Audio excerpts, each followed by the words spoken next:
बलूरी। दूसरा और आखिरी हिस्सा। ईद की छुट्टियों के बाद इमारत में कोई खास रौनक न थी। खाल खाल दुकानें ही खुली थीं। चूंकि नवीद कमाल कादरी बहरहाल एक मेहनती कारोबारी इंसान था और बेशुमार इंसानी खामियों के बावजूद वो इस बात पर यकीन रखता था कि मेहनत ही में अज़मत है, इसलिए वो हर ईद या किसी भी त्यौहार के बाद छुट्टियां ख़त्म होने पर अपने कारोबार पर आ जाता था। सवार खान को हनीफ कमाल कादरी का तो पता नहीं था कि वो क्या सोचता था, मगर खुद उसका अपना जी बिल्कुल भी नहीं करता था कि वो ईद की छुट्टियों के फौरन बाद काम पर आ जाए।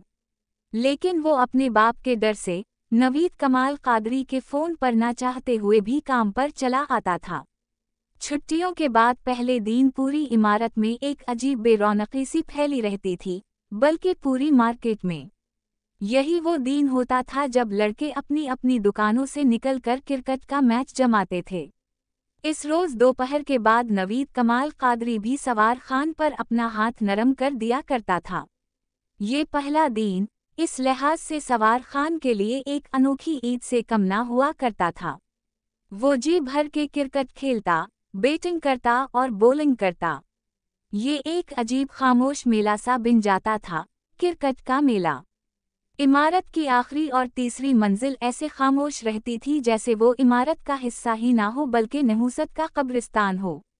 सारा दिन बिल्लियां या तो मुर्दा जिस्म बनकर सोती रहती थी या फिर बिलों से डरकर बेबस हो जाती और अपनी दुमें दबाए रहती। तीसरी मंजिल पे चूंकि कंप्यूटर्स का कारोबार होता था, तो वो ईद की छुट्टियों के बाद भी एक दो रोज तक वीरान सी रहती थी। क्रिकेट के खेल से फारिग होने के बाद जब सवार खान दुकान पर पहुंचा तो पुलिस के 3-4 अहलकार हनीफ कमाल कादरी को बाजू से थामे मोबाइल की तरफ लेकर जा रहे थे। उसके साथ ही तीसरी मंजिल के सुनील कुमार और बशीर भट्टी को भी पकड़ा हुआ था। नवीद कमाल कादरी की हालत दीदनी थी। वो बार बार एसएचओ साहब की मिन्नतें कर रहा था कि उसका हनीफ बड़ा नेक लड़का है और ये कि वो बड़ा नमाजी परहेजगार है। एसएचओ ने नवीद कादरी को जवाब दिया, देखे कादरी साहब, हम आपकी बड़ी इज्जत करती हैं। हमारे पास आपके बेटे के खिलाफ शिकायत आई थी, बेहतर है आप हमें हमारा काम करने दें। ये सब देखकर सवार खान के हवास जाते रहे। उसका जी चाह रहा था कि वो यहाँ से भाग जाए, मगर वो जानता था कि अगर उसने ऐसा किया तो वो बला वजह रोक लिया जाएगा। पुलिस का करख्त लहजा सुनकर नवीद कादरी को जैसे सांप सूंघ गया।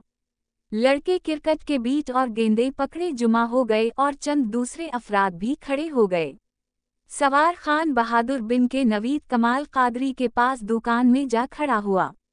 एक पुलिस के सिपाही ने उसे घूरते हुए देखा और नवीद कमाल से पूछा, ये कौन है? नवीद कमाल ने किसी उम्मीद से कहा, मेरी दुकान पर काम करता है। क्यों? पुलिस वाला अब बराह रास्त सवार खान से पूछने लगा, हाँ बे, बोल किधर रहता है और गांव नहीं गया ईद करने? सवार खान ने बमुश्किल खौफ से अपना पेशाब रोकते हुए हकलाकर कहा, हम अकेला नहीं जाता, अभी छोटा है, हम अपने बाबा के साथ जाता है। इस बार बाबा गांव नहीं गया। पुलिस वाले ने दांत कुचकिचाकर उससे पूछा, चांद रात को कहाँ आवारागर्दी करने गया था बे? सवार खान ने अपने हाथ से होंठों पर आए पसीने को साफ करते हुए कहा, हम बाबा के साथ था, ईद के कपड़े खरीदने गया था। फिर वो पुलिस वाले हनीफ कमाल, सुनील और बशीर भट्टी को मोबाइल में बैठाकर थाने लेकर चले गए। नवीद कमाल कादरी की हालत गैर थी। वो शख्स जिसने सारी जिंदगी काम से काम रखकर गुजारी थी, जो अपने कारोबार और नमाज तस्बीह के अलावा कोई दूसरा काम ही नहीं करता था, आज पूरी मार्केट में बेइज्जत हो रहा था। वो गैरमुतुक़ा बेअज़्ज़ती के गम से निढाल होकर अपनी कुर्सी पर बैठ गया और बेबसी से छत पर लगे घूमते पंखे को देखने लगा। सवार खान को पहली दफ़ा उस पर तरस आया। उसने ग्लास में पानी भरा और नवीद कमाल के लरसते हाथों में थमा दिया। वो लंबे लंबे सांसों के दरमियान घूंट घूंट करके आहिस्ता से पानी पीने लगा। फिर लैंडलाइन फ़ोन से कोई नंबर डायल करने लगा।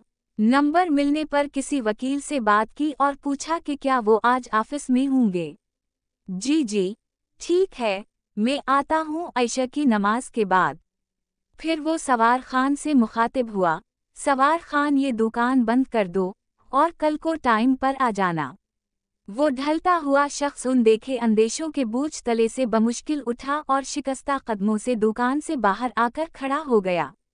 सवार खान ने अदब से उसका चमड़े का बैग उठाया और उसे फुटपाथ पर रखकर साथ वाली दुकान के लड़के को आवाज़ दी ताकि वो शटर बंद कर सकें। दुकान बंद करने के बाद बैग उठाए वो सेठ के पीछे पीछे सर नीचे किए चलता रहा। नवीद कादरी चुप करके गाड़ी की फ्रंट सीट पर बैठ गया। सवार खान ने वो बैग गाड़ी की पिछली सीट पर रख दिया। ना जाने क्यों सवार खान को नवीद कमाल कादरी पर बहुत तरस आ रहा था। उसे ऐसे लगा जैसे नवीद कादरी की सारी तस्बीहें और इबादती कहीं गारत चली गईं। आज वो किसी दोस्त के पास नहीं गया, बल्कि सीधा घर जाकर लेट गया।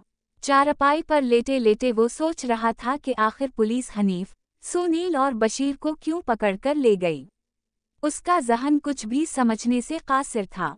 ये सब सोचते सोचते उसकी आंख लग गई। उसकी माँ ने उसे 10 बजे उठाया और उसी चारपाई पर पुलाव की भरी प्लेट के साथ चपली कबाब रख दिए। उसे शदीद भूख थी।